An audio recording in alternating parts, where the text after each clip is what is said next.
December 1927. When the 15th Congress of the Communist Party opened in Moscow, 10 years had passed since the Russian Revolution. The Bolsheviks had grown from a clique of revolutionaries into a ruling party. The delegates came to discuss what to do with the power they had consolidated over the old Romanov Empire. At the top of the party, Lenin's death had left a vacuum which at first none of his colleagues seemed eager to fill. Lenin's idea was that no one person should succeed him. The senior ranks of the party, students of the French Revolution to a man, were obsessed by fears that a Napoleon would arise, take over the party, betray the revolution. Just such a threat appeared to come from the flamboyant leader of the Red Army, Leon Trotsky. None of them realized, however, that the real threat came from the man in control of party records, the man they called Comrade Card Index.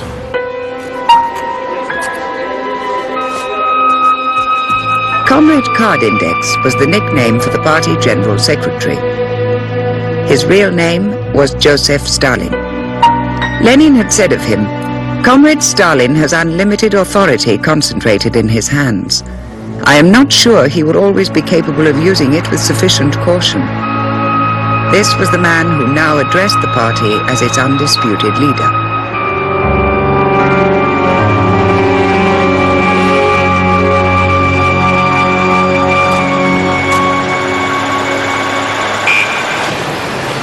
The tractor factory at Chelyabinsk in Siberia, a showpiece of Stalin's plan to modernize the Soviet Union. A plan that would transform a backward empire into an industrial giant in just 10 years. But the majority of the Soviet people knew nothing of industry. They still lived and worked on the land.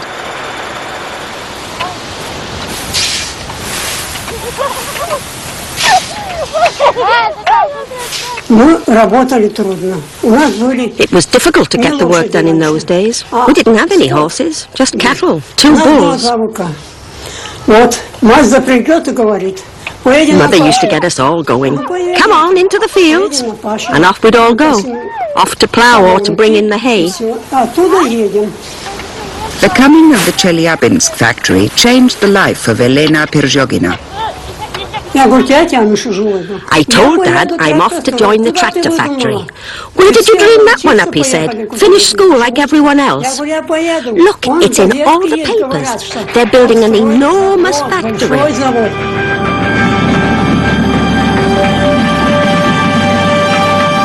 In 1928, the working class in whose name the Bolsheviks had seized power barely existed outside a few major cities.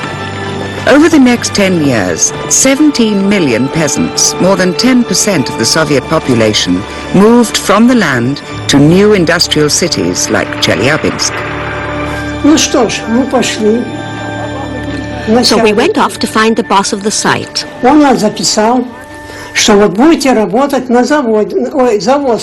He signed us up and explained, "You're going to be working on the foundations. See that mountain of earth over there? Well, the horses and carts are bringing it in, and the sand too, and you're going to wheel it round in barrows. How does that sound?" "I'll do it," I said. "I'll do everything." "Right," he said. "You'll live in tents for now, so get yourselves organized, and then we'll be putting you all in barracks." When we moved into the barracks, there were 100 of us in each one, people from all over the country. They were hard times, but we never noticed. We went to work singing songs. Red Army officer Mark Makagoon went to Chelyabinsk to lead the novice workers. What can I say? It was chaos. There was misery, happiness and fear. Some were frightened of the machines. When you looked up at them, sometimes they seemed as big as a 2- or 3-story house. But we kept going, kept at it. And most important of all, we didn't lose heart. Engineer Nikolai Bielov came from Moscow to help train the raw workforce. They broke the machinery out of inexperience, even ran away from work. But we carried on, persisted, believed in what we were doing. And on the 31st of June 1933, the factory began production. The first tractor came off the line, and on it rode Mark Macagun.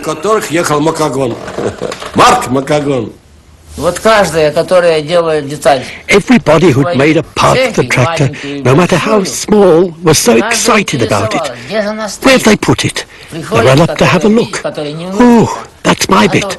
There's my part. There was such joy, I can't tell you. There were tears of joy. Mark Macagun paraded the first tractor around Chelyabinsk. As we rode along, the old peasants were crossing themselves. Lord save us. Others just fled from the noise.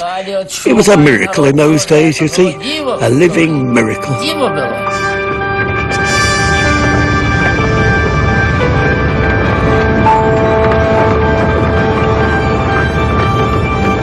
On the river Dnieper, thousands of workers struggled to build in record time a huge hydroelectric scheme. Stalin urged on the workers. "We have overtaken the capitalist countries politically," he said. "To achieve the final victory of socialism in our country, we also need to overtake them in the technical and economic sense. Either we do it, or we shall be crushed." Strict plans were drawn up for the way ahead.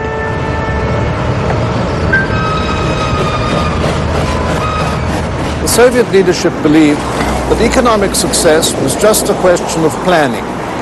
The plan was a sacred text. It could not be allowed to fail. The party was convinced that Soviet man could overcome nature and create a new society. As one of their slogans proclaimed, "There are no fortresses the Bolsheviks cannot storm."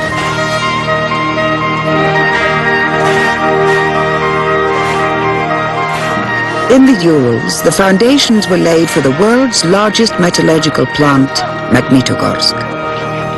Its builders buried a tablet which read, "We, the workers and engineers of Magnitogorsk, have fulfilled Lenin's behest and have laid on the 1st of July 1930 the foundation stone of the first blast furnace."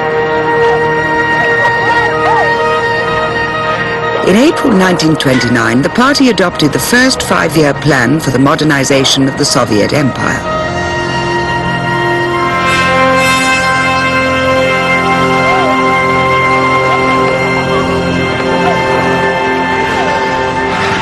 Living in tents, sharing beds in shifts, working long hours in appalling conditions, workers were directed to over-fulfill the already ambitious production target set by the plan.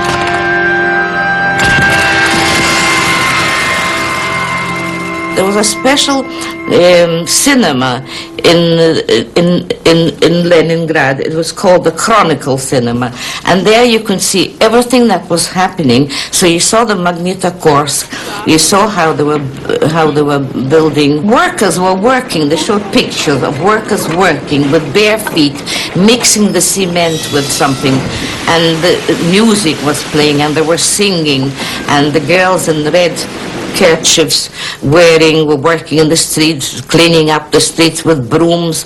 Everybody was happy and working. There was so much enthusiasm. Western sympathizers came to marvel at the shape of things to come.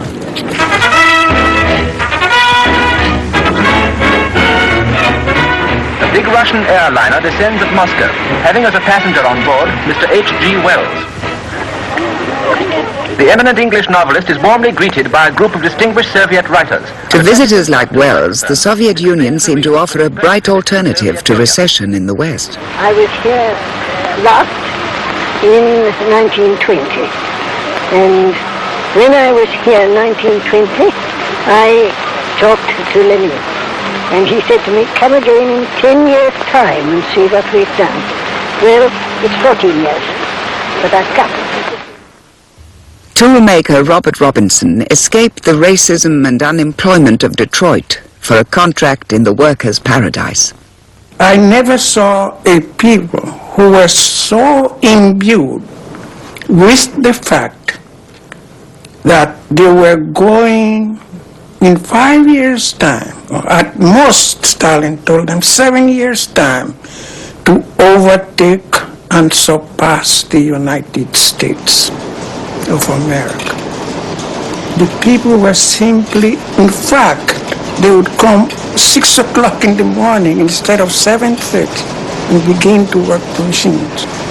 And when the second shift would come, they wouldn't let them work on the machine. They wanted to continue. Two American trade unionists, Victor and Walter Reuther, came for adventure.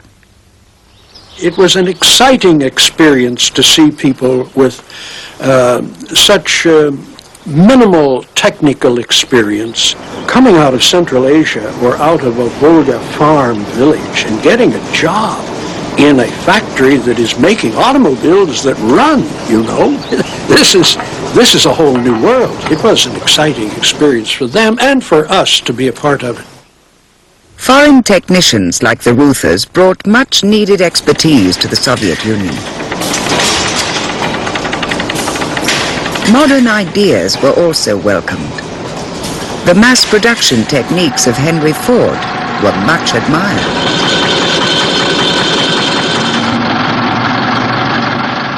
And often copied. The Gorky Auto Works was a replica of the Ford plant in Michigan, but with a few exotic additions. Every brigade of workers was expected to do its bit for progress. I must say the tool room was a little slow in coming up with an idea, and finally someone said, well, if we could have soup spoons like they have in America that we could sterilize, that would be great. So we sent a committee to Moscow to buy some, and there weren't any soup spoons to be bought anywhere, weren't available. So they came back very disheartened, and Walter finally said, well, hell, why don't we make some, you know? We'll use some scrap fender metal, and in our free time we'll build a die to stamp it out, which we did. And we stamped out enough for the whole tool die department cafeteria, went in there, and it was a day of celebration. They had the accordion player and the balalaika player, and they did native dances, and there were speeches made and banners painted hailing this great cultural breakthrough. I must say, I looked forward the following day going in and eating with a metal spoon. There wasn't one spoon in the whole place. They all took them home. The plan, with its huge projects like the Dnieper Dam, was directed by state planners in Moscow. But the great builder, Joseph Stalin, liked to put his stamp on projects in every corner of the empire.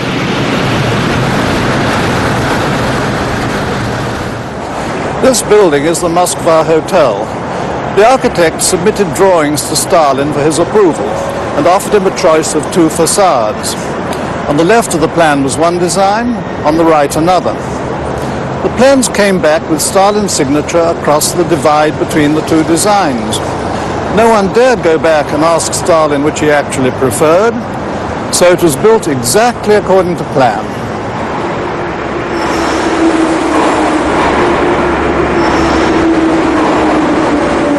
The Moscow Metro was begun during the first five-year plan. It was to be the most luxuriously appointed underground railway in the world, a shining example of what the workers' state could achieve.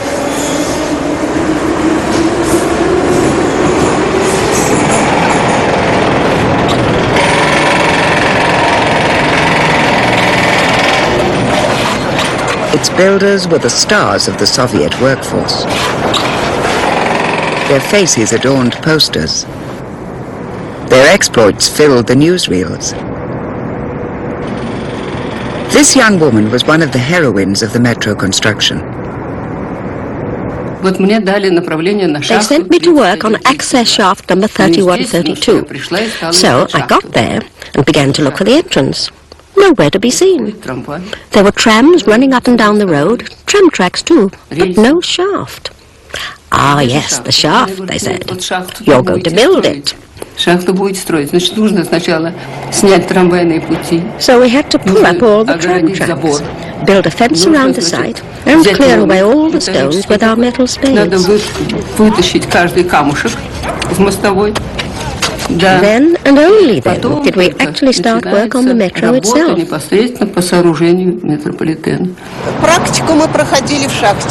We had our hands-on experience in the shafts. Shaft number 21 was a red gate. It was the deepest excavation there was.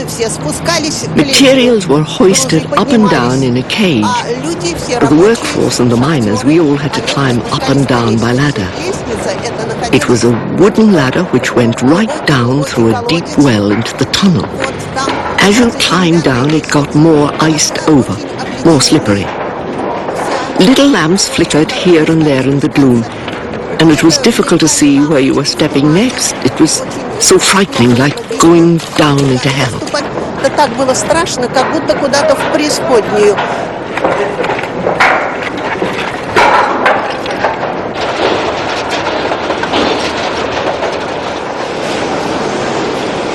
The first 7 miles of line were opened on the 15th of May 1935.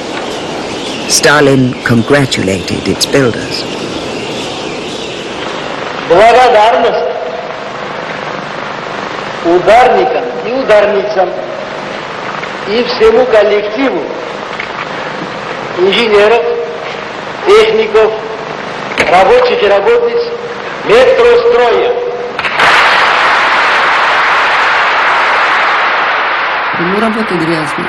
We got so dirty, and we were such young things, small, slender, fragile. But we had our orders to build the metro, and we wanted to do it more than anything else. We wore our overalls with such chic, and those rubber hats, we set them on our heads cowboy style. And then there were the boots, huge boots. My feet were size 4, and the boots were 11s.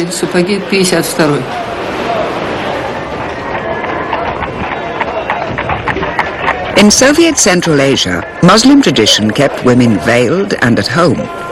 Saudat Shamshieva set out to liberate them. All the women were asking, why are so many of us being victimized? Why not cast off our veils altogether, all on one day? So off they went, all threw off their veils, and that was the day the women in Samarkand set themselves free.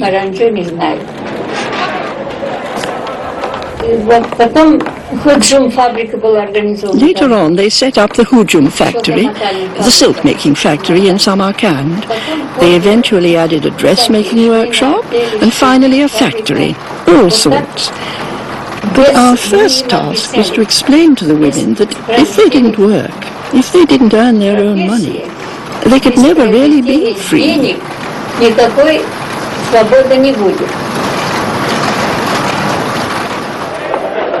Some men reacted violently to this assault on their holiest traditions. For burning to death a woman from his family who had thrown off her veil, this man was tried and executed. By 1930, the plan was well underway.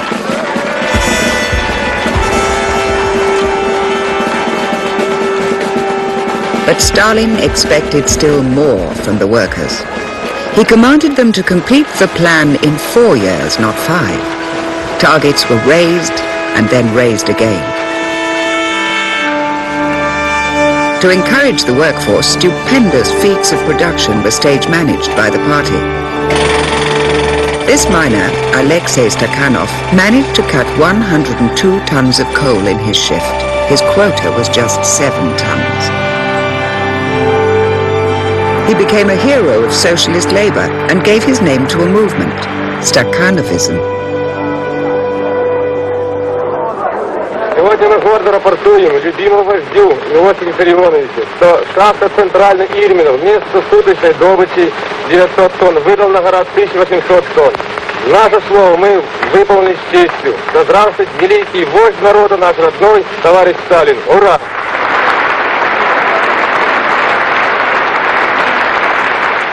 Robert Robinson was working at the first state ball-bearing plant in Moscow when a comrade broke all production records.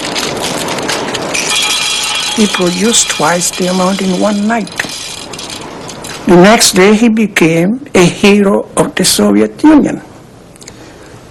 He was given, just like Stakhanov, special privileges. among which was a 5-room apartment. Before, he and his family of 5 lived in a 2-room apartment. Now he was given 5. And within the next 3 months, he was promoted as the director of the 16,000 people in that factory. That's where I worked, all over the place. There was Stakhanovite working full speed because everybody wanted to have a piece of the pie. The newsreels offered a vision of plenty, but the plan was not delivering the goods.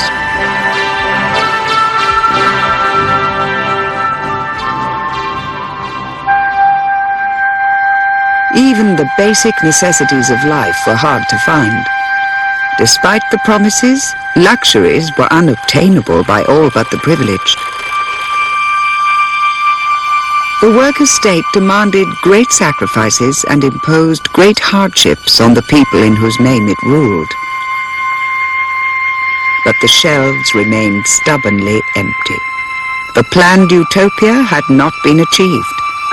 Scapegoats had to be found. Politicians everywhere tend to shift the blame for failures and mistakes. During the 5-year plan, the Soviet leadership developed this on a grand scale. Their method was to mount a show trial of convenient scapegoats, a trial in which the evidence had nothing to do with the truth and everything to do with covering up the failures of the Soviet system. The Shakhty trial, here in Moscow's Hall of Columns, was the first great example, and Stalin pronounced himself well pleased with the results. In 1928, 53 engineers working at the Shakhty coal mines were put on trial accused of sabotage and wrecking. The newspapers called for death to the wreckers. Even the 12-year-old son of one of the defendants demanded the death penalty. The judges obliged, and 5 of the accused were shot. The real explanation for wrecking incidents was often all too simple. Even in midwinter, there were shipments arriving of very valuable equipment, and included among it was a shipment of drill rod, very expensive steel, and it was lying on the docks, exposed to the snow, and I don't know how many months it lay there as they were waiting for the building to finish. And some workers mistook the drill rod for concrete reinforcing rods, and hence it was used in the balance of the factory construction. And when the truth became known, there was a big public trial, and many Russians were arrested and sent off, I suppose some to long periods in Siberia, maybe some to their death.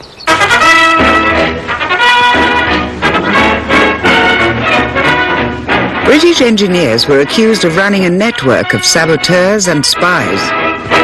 Here we are, back again from Moscow. It is positively absurd, ridiculous, to think that such men would go out to Russia, take time and care and patience to erect machinery, and then for them to turn round and wreck that machinery. It's absurd. It's damn silly. Isn't that so, de Nordwell? Of course it is, every word of it.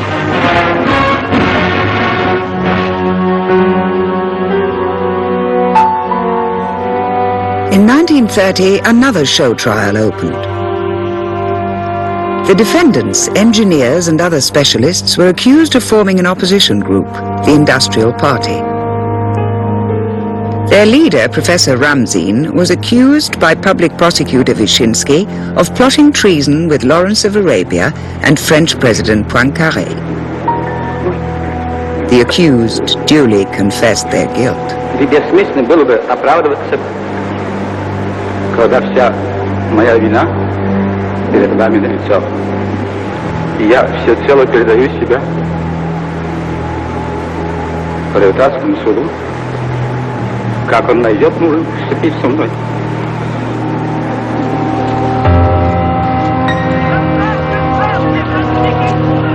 Activists whipped up demonstrations demanding the death penalty. The daughter of Stalin's foreign minister took part. We marched the streets with slogans, death to the traitor and all that. and were terribly worked up.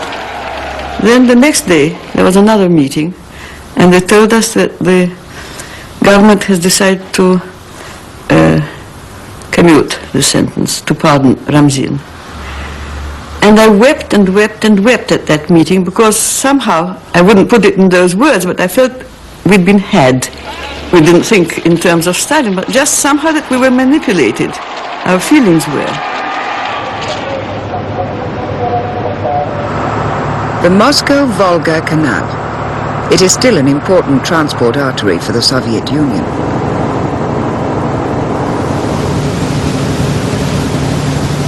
A monument to both human cruelty and human endurance, it was built by thousands of slave laborers, victims of the economic and social policies of Joseph Stalin. Pavel Panda, arrested in 1935 as a counter-revolutionary, was a member of this slave labor force.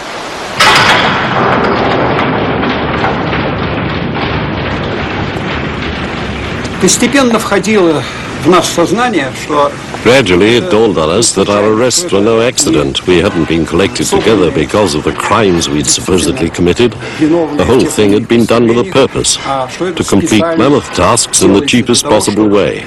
дешевым образом сделать такую большую работу. Именно что это огромное сооружение. It meant that the construction of this huge canal was done by hand, using cheap labor. There was no mechanical equipment. It was just like building the pyramids.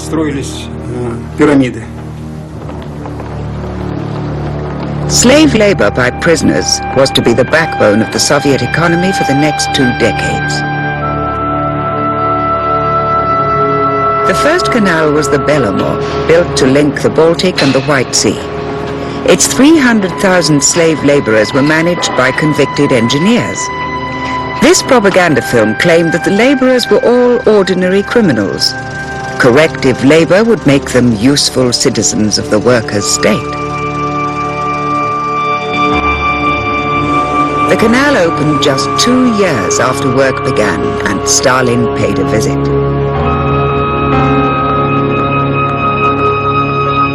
The corrective labor camps run by Genrikh Yakoda, head of the political police, became the Soviet Union's largest construction enterprise.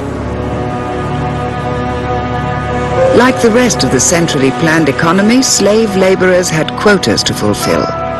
But it wasn't wages they worked for. Система на канале принуждения к труду. The way they stopped people slacking on the canal was very simple and very effective. They didn't have to use force. Everything revolved around the fact that the more you worked, the more you got to eat.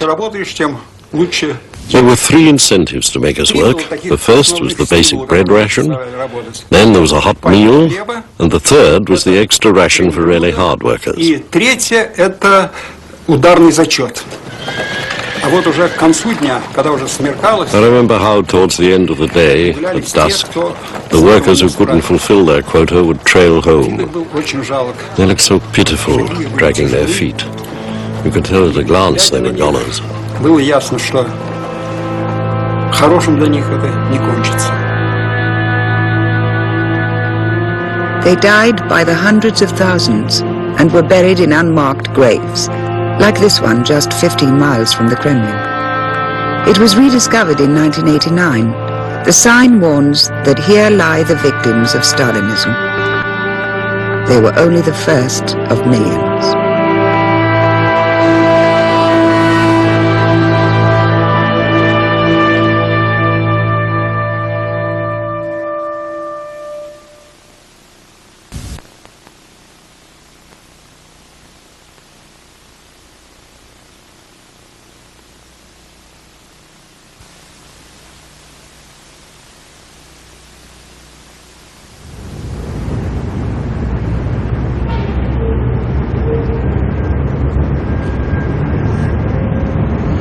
The image of peasant and worker united is an enduring symbol of the Soviet Revolution.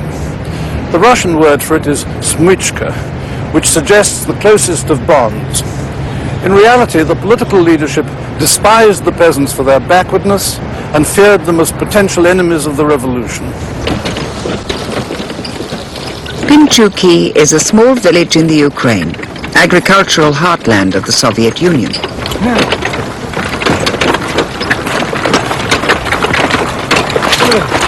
Like thousands of other Soviet villages, it paid the price for the forced modernization of the Soviet Empire. The new cities were full of hungry workers. The peasants were expected to provide for them. Father would wake us before dawn. So by 5 or 6 in the morning we were already up and about. And then all day until late in the evening, until darkness fell, we'd be working in the fields or doing something around the farm or catching fish for supper. We used to eat fish most of the time then. Couldn't have survived without it. And that was how our family worked, flat out. That was how we managed to build up our little farm. And we had the best kept farm in the village. Stalin believed these more prosperous peasants stood in the way of his plans for the countryside. They were called kulaks. Kulaks were the village moneylenders, innkeepers, and hirers of machinery. Stalin accused them of being class enemies. He declared, "We must smash the kulaks, eliminate them as a class. We must strike at the kulaks so hard that they will never rise to their feet again." The party was mobilized against the kulaks. Even its youngest members, the pioneers, joined the propaganda campaign. We used to go to Young Pioneer Summer Camp to the village, and that was my first contact really with peasants. I didn't know them. And I couldn't understand why they were so glum, and they seemed to hate us. The harvest was very good, but we couldn't collect it because there weren't enough sacks. So we were sent to the village to go to every house and ask them to give up their sacks. And some did and some didn't. And those that didn't, we just put down in our round school children's handwriting, "He must be a kulak." So who were these kulaks? Some party activists argued that a peasant owning 2 cows was wealthy enough to be classed as a kulak. Others said no, he must have at least 3 cows. People without any cows at all were sometimes classified as ideological kulaks. In fact, it was just a vague catch-all term used to justify the all-out assault on the peasantry. The villagers of Pinchuki were in the front line.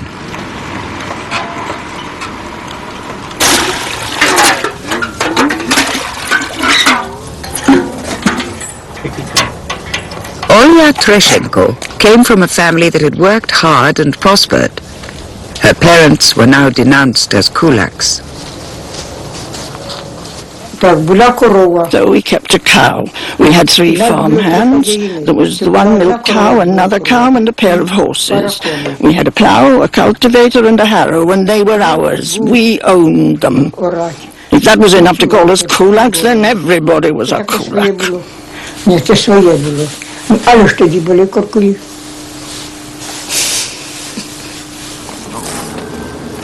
In every village, activists like Stepan Olyenik in Pinchuki were mobilized against the kulaks. I was already head of the village committee at the time and a candidate to the party. They just decided one day that this and that family didn't fit in. They had huge grain taxes slapped on them. We'd say, "Not going to pay it?" Right then. And that was it. They were labeled kulaks. What did they do to us? They threw us out of our house, confiscated everything, those party people did. They said they were building socialism, so they robbed us of everything and created their socialism.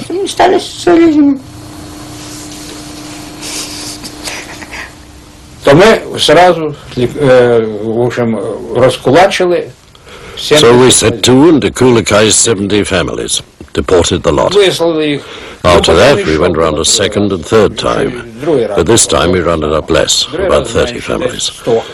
That was because our orders for Pinchuki were to dekulakaize and exile 100 families.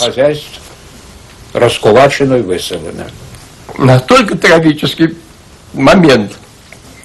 It broke my heart when they took away our animals, drove them out of our yard, the cows and the horses that we'd grown up with, that Mum had looked after. Коровы, лошади, все дома выращенное у матери с отцом. Они целовали каждую корову. Mum and Dad kissed each cow and each horse, kissed them goodbye. Наступал прощальный момент с домом.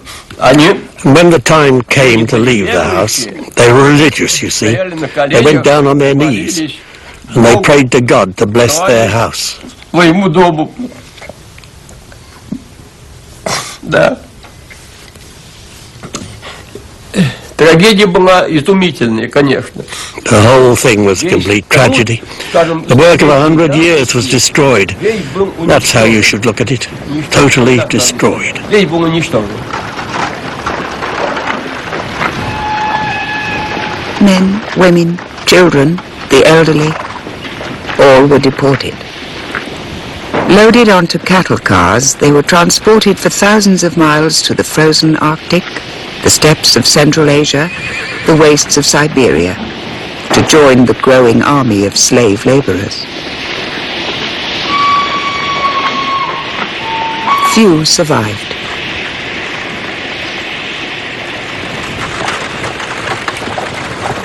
The war against the class enemies, the kulaks, hadn't produced the food the cities needed. Now the party opened a second front. Activists were sent into the countryside to collectivize farming. Peasants were summoned to meetings and told to hand over their land, tools and livestock to the state. All farming was to be planned and directed from Moscow. We organized the rest of the Pinchuki into a collective as well, so by 1929 we had 3 collective farms going. They were called Socialism Reconstructed, Ready Out of Wheat and Komsomol. We had a slogan, Defend Collectivization, Liquidate the Kulaks.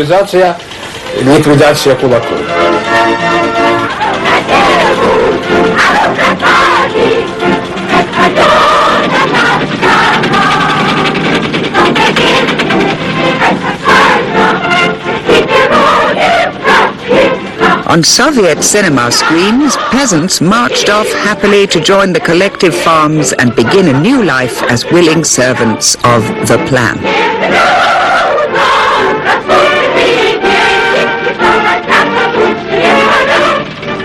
И, значит, поименно каждому, значит, So they went through the village in alphabetical order, making sure that everybody registered for the collective farm. Nobody wanted to register, so we asked if we could think it over for 2 or 3 days. Just think it over. Обдумать, говорит, надо, все ли это будет. Ну, ушли. Well, during the nights we were supposed to be sleepy on it, we went out and destroyed our livestock. Say someone had 3 cows, they'd destroy 2 of them. If they had 2 cows, they'd kill the smaller one. They destroyed their pigs and their sheep, smashed up their farm carts. Anything rather than leave it for the collective farm. It happened everywhere. В колхозном хозяйстве. И таких явлений было очень много. Villages shut their doors on Soviet power. Nobody worked on the collective farmland. Nobody planted crops. In the winter and spring of 1930, the peasants slaughtered 30 million sheep and goats, 14 million cows, and 10 million pigs. The campaign to collectivize was in ruins. The newsreels claimed victory in the battle to collectivize, but Stalin knew the truth and suspended the campaign, for the moment. The peasants thought they had won. They took back their land and planted their crops. Half the collective farms collapsed immediately. But as soon as the harvest had been safely gathered, the attack on the peasantry began again. Ми тусили They organised something they called the Red Broom. Young constables joined up, a lot of poor peasants, women activists, those sort of people. They went from house to house, took iron pikes with them and pushed them into the ground to feel for grain, cereal, anything. They looked everywhere, in our thatched roofs, in barns, in the vegetable garden, in the backyard, anywhere that something might be hidden. Then they took it all away, everything they found, down to the last grain of wheat.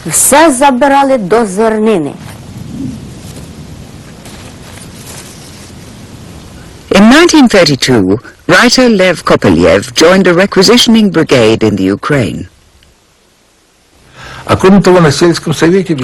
were little post boxes which stood outside the village Soviet. They'd been put there for denunciations. People were asked to write and say where food was hidden. They'd say in this or that stable, under the horse's back legs you'll find the grain. The ground is soft, so keep digging. Or in this and that pit, near so-and-so village. Or in such and such a field, wherever. You see, it was daylight robbery. But we convinced ourselves that this was for our country, that this was a fight for bread, a fight for socialism.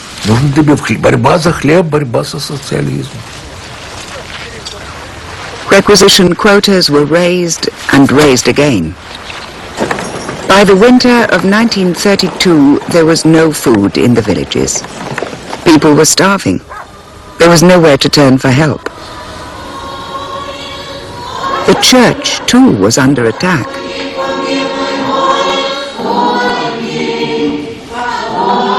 That year, Stalin announced another 5-year plan against religion. The very idea of God was to be banished from the Soviet Union.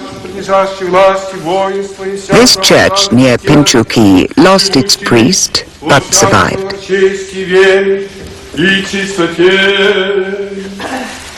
In Pinchuki, the new year, 1933, saw people starting to die. In the Ukraine, the famine claimed more than 5 million lives. People were dying everywhere in the village. Dead bodies were lying everywhere on the streets and the gardens and the fields. We went to local cemetery and we saw many people who dug their own graves. Some of them were sitting on top, on the sunny side of it, waiting to die and dropped into their own grave. There was a woman lying dead on top of a dug grave, with 2 children crawling over her dead body, sucking her dead breath, and millions of flies swarming around those children and probably her dead mother. And the smell was terrible of the place. Hunger drove the survivors to the edge of sanity. And I remember across the road, we call it Totya or Auntie Paraska, and my mother said she went mad because she was running in the street shouting to everybody. So today I ate tolik, my younger son, and tomorrow I will eat Olenka, my daughter. I don't know if it was older or younger, makes no difference. In the silent villages, terrified peasants locked their doors. There were many reports of cannibalism.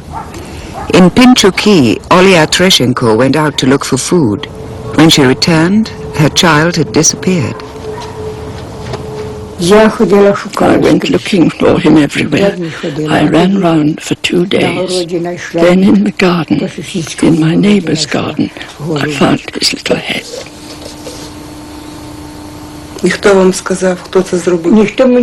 Nobody said anything or did anything. I went off to the village Soviet. They said there was nothing they could do. Nothing. News of the famine was suppressed. Even visitors like George Bernard Shaw were fooled. I did not see a single undernourished person in Russia, young or old. Were they padded? Were their hollow cheeks distended by pieces of India rubber inside? On the eve of his departure, he wrote, "Tomorrow I leave this land of hope and return to our western countries of despair." Reports of the Ukrainian tragedy eventually leaked out, but another man-made famine stayed secret for 50 years. Kazakhstan, Soviet Central Asia. The Kazakhs were a nomadic people, traveling the steppes with their herds. In the late 1920s, the Moscow government decided to seize their pastures and turn them into a vast granary to provide food for the cities. But the Kazakhs and their traditions stood in the way.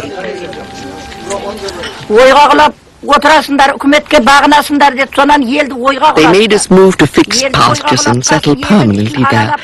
They told us to obey the government. Then they picked out all the bais, the kulaks, starting with the very richest, and killed them one by one.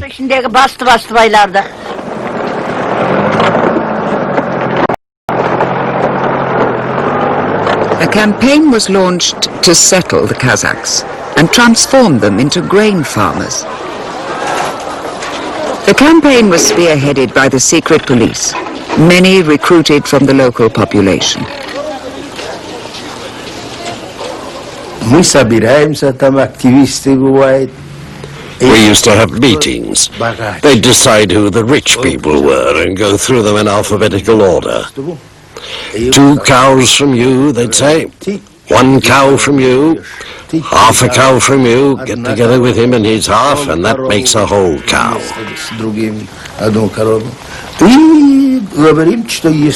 They tell them, if you don't hand over the meat, then you'll be put on trial.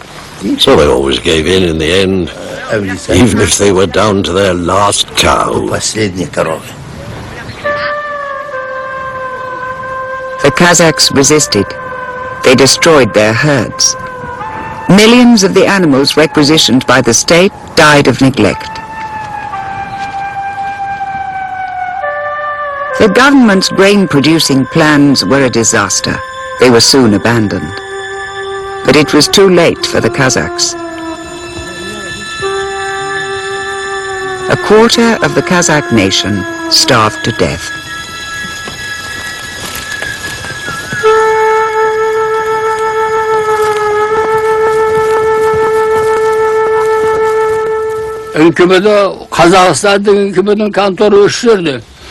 The NKVD's headquarters were here. Every day its officials would go around searching for food. They'd search one man, then another. Whatever they found, grain or anything, they confiscated.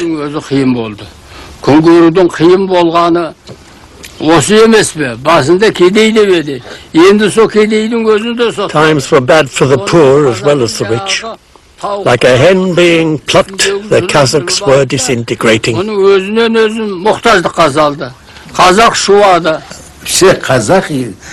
corpses we saw, they weren't Kazakhs from our town. They'd come in from the countryside, hitched a ride or walked here in the hope of finding food in the capital. They all died anyway.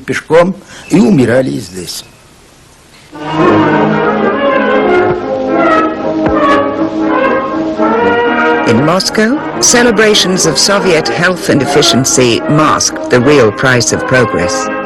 Stalin did not pause to count the cost. Жить стало лучше. Жить стало веселее. Когда веселее живется, работа стоится. Если бы у нас был кризис, если бы у нас была безработица, бич рабочего класса, если бы у нас было нищенство, если бы наша продукция не росла, если бы у рабочих и крестьян нашей страны не было такого хорошего правительства, которое заботится о них и считается с их нуждами, словом, если бы жилось плохо и не весело, то никакого пустынского движения у нас не было бы, не заверяю вас. Не было.